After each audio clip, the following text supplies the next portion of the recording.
atrás, eu publiquei um trecho do meu livro Escolha Sua Vida, intitulado 5 motivos pelos quais você deve assumir a responsabilidade por não seguir os seus sonhos. Uma leitora publicou o seguinte comentário sobre esse texto. Acho muito bonita essa ideia de que todo mundo deve fazer apenas o que se ama. Mas quantas pessoas precisam fazer o que você odeia para você ter a chance de fazer só o que gosta? Aquele discurso do Steve Jobs para formandos que está no YouTube é uma falácia enorme, assim como esse texto. Enquanto você e eu fazemos o que amamos, tem batalhões de pessoas montando os lindos iPhones que todos querem, costurando as suas roupas, amassando barro para fazer os tijolos das nossas casas. Como você diria para essas pessoas amarem o que fazem? Aliás, o que todo mundo ama fazer, normalmente, são serviços restritos, comunicação, artes, etc. Não existe mercado para todo mundo fazer o que ama. Chegou a hora da gente olhar com calma para a economia, o capitalismo, a forma como a gente vive hoje e o que, de fato, essa revolução do faça o que você ama vai poder mudar nas nossas vidas e na sociedade. Será que é mesmo tudo uma falácia? Primeiro, antes da gente começar, eu quero que você pense na sua infância, em quando você era criança e acreditava que você poderia ser absolutamente qualquer coisa que você quisesse. Volta e meia, eu pergunto para o meu filho de 5 anos o que ele gostaria de fazer da vida. E nota que eu nunca pergunto o que ele gostaria de ser, porque ele já é. E eu pretendo que ele continue sendo quem ele já é. E ele me dá respostas que vão desde cuidar dos animais no zoológico até jogar futebol, passando por ser o Homem-Aranha. Essa potencialidade infinita está totalmente alinhada com a natureza do universo. A física quântica já comprovou que além do reino da matéria, que é esse em que a gente vive, em que existem as coisas e o tempo e o espaço, existe um outro reino, o domínio das possibilidades ou potencialidades, que é não material e não é localizado nem no tempo nem no espaço. Para a física quântica, portanto, a realidade é possibilidade. Assim como a gente também é quando a gente nasce. Só que com o passar dos anos, a nossa família, escola, a religião, os amigos, o trabalho e a sociedade como um todo vão limitando essas nossas infinitas possibilidades com as suas crenças negativas. Um exemplo disso seria eu virar para o meu filho agora e dizer: mas filho, cuidar dos animais no zoológico não dá dinheiro. Você não vai conseguir se sustentar fazendo isso. Ou então dizer para ele que jogar futebol é para quem não gosta de estudar. Ou que é impossível ser o Homem-Aranha.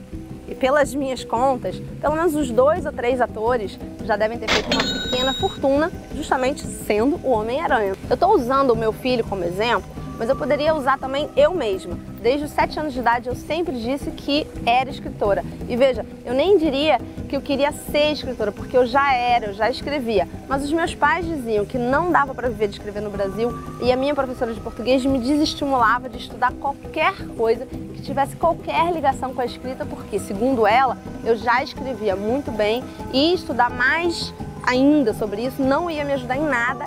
Ao longo da vida, a gente vai decidindo acreditar nessas coisas que a gente vai ouvindo como se elas fossem verdades absolutas.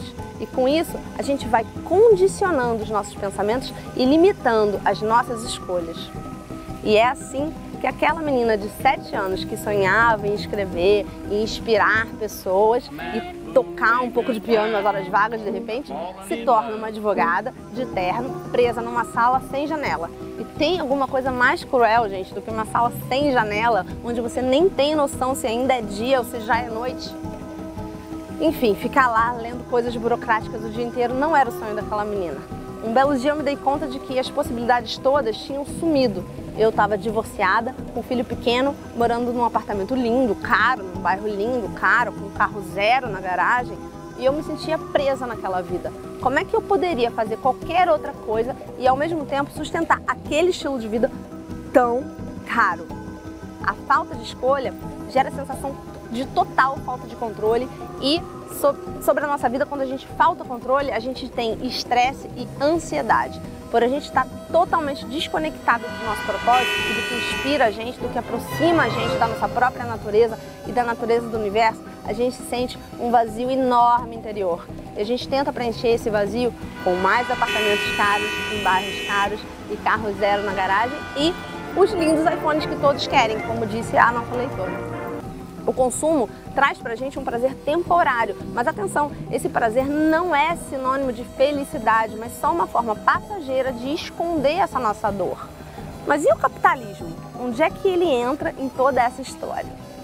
Segundo o capitalismo, algumas pessoas têm o dom de produzir, enquanto outras têm a necessidade de consumir. O Adam Smith disse que todo mundo deveria ser livre para escolher como explorar o mercado, seja como produtor ou seja como consumidor.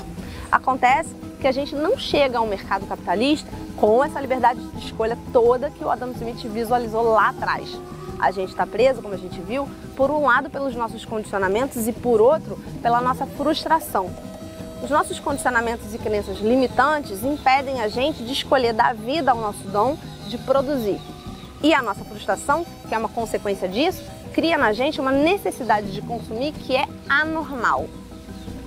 Um questionamento que eu costumo ouvir, tanto dos críticos do Faça o que você ama, quanto dos meus leitores, é que é muito parecido com esse questionamento da leitora, que se todo mundo fizer o que ama, quem é que vai fazer o que ninguém ama fazer? A leitora coloca isso da seguinte forma: aliás, o que todo mundo ama fazer normalmente são serviços restritos, de comunicação, artes, etc. Na ideia dessa leitora, basicamente, todo mundo só poderia amar fazer trabalhos considerados criativos. Mas ela não podia estar mais equivocada. O mestre Zen Osho já dizia que criatividade é a qualidade que você traz para a atividade que você está fazendo. Se trata de uma atitude, de uma disposição interior, é a maneira como você olha para as coisas. E é verdade, não existe mercado no mundo todo para todo mundo trabalhar com comunicação ou arte, mas eu duvido muito que todo mundo queira mesmo trabalhar com comunicação ou arte. Na minha própria casa, por exemplo, de 3 irmãos, só eu quis trabalhar com comunicação ou arte. E a gente foi criado pelos mesmos pais, estudamos nos mesmos colégios, praticamos as mesmas atividades, recebemos os mesmos estímulos. E o meu irmão escolheu ser engenheiro de computação e a minha irmã escolheu ser cirurgiã plástica e crânio-maxilofacial. 2 profissões que, no entender da nossa leitora, não seriam nada criativas, mas são, porque os meus irmãos praticam essas profissões com alegria, com muito amor, não só para ganhar dinheiro. E é isso que torna qualquer ato, qualquer que seja ele, criativo, até mesmo lavar a louça. O Osho diz também, sobre os atos criativos, que se alguma coisa cresce no seu íntimo como consequência, se isso te traz desenvolvimento, então é espiritual, é criativo, é divino. Você se torna mais divino à medida que fica mais criativo. E você se torna mais divino porque, para todas as principais religiões do mundo, Deus é o Criador. E o que as religiões sempre colocaram dessa forma nada mais é do que aquilo que a física quântica agora comprova. O tal reino de Deus é o reino das possibilidades, ou o reino das potencialidades, não material e não local, de onde vem toda a matéria ou onde tudo é criado. Mas mais importante do que a noção de que todo tipo de trabalho pode ser feito de forma criativa, sim, inclusive esse trabalho chato seu aí da baia, e eu queria muito ter me dado conta disso nos tempos de infelicidade meus no mundo corporativo, é o seguinte: se você estiver fazendo aquilo que você ama, aquele vazio interior de que eu falei antes vai embora. Isso, ele some, caput, c'est fini. E a consequência disso no nosso mercado é a seguinte: quanto mais pessoas trouxerem propósito para aquilo que elas fazem, e quanto mais pessoas trabalharem naquilo que elas amam, menos pessoas vão estar preocupadas com os lindos iPhones que todos querem.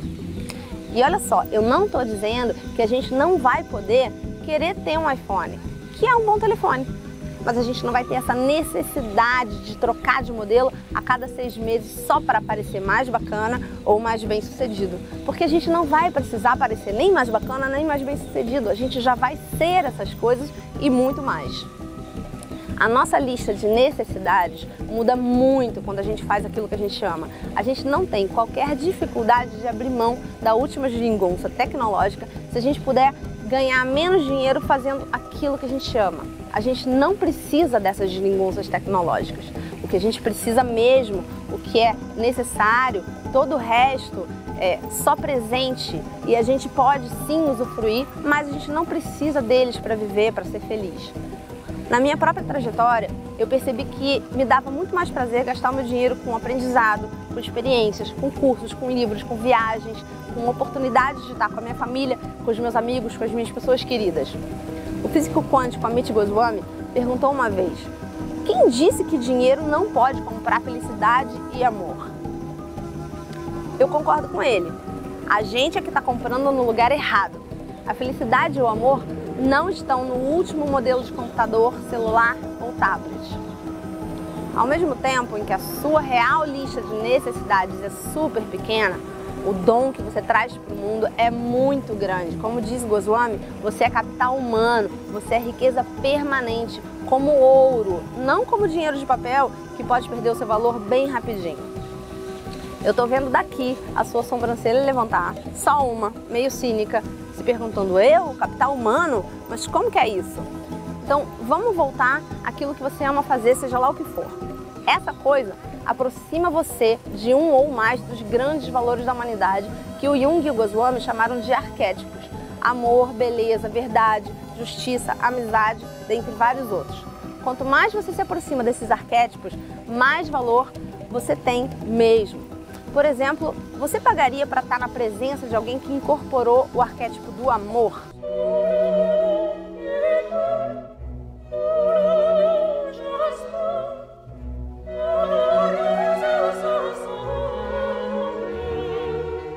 Pagar alguém para ter contato com o puro amor ou o puro entusiasmo é jogar dinheiro fora? Muita gente diz: ah, mas eu poderia ter isso de graça. E eu pergunto: poderia mesmo? Você tem relacionamentos profundos e de qualidade hoje que te proporcionam isso de verdade? O que é jogar dinheiro fora? Comprar alguma coisa que você não precisa e que muitas vezes você mal pode pagar para impressionar pessoas que nem são tão importantes assim na sua vida, ou pagar por alguma coisa de que você realmente precisa e que vai te permitir estar um pouco mais em contato com a sua própria natureza. Pois eu sigo investindo meu dinheiro, que hoje em dia eu faço apenas sendo eu mesma e cumprindo o meu papel no grande esquema do universo, em estar com as pessoas que me inspiram, fazer os cursos delas, ler os seus livros, ter sessões com elas, viajar junto, estar na presença, respirar o mesmo ar que essas pessoas, já me leva para um outro nível de consciência. E eu juro que nesse estado, eu nem me lembro qual é o modelo nem do meu iPhone e nem muito menos se existe um ou dois outros modelos mais modernos que o meu. Essa forma nova de economia que desponta junto com a revolução do faça o que você ama é uma economia muito, muito mais sustentável. À medida que as pessoas satisfazem as suas reais necessidades vivendo o seu propósito, menos elas precisam de coisas materiais. Isso vai reduzir a atual forma de consumo e, como consequência, o impacto do consumo no nosso planeta.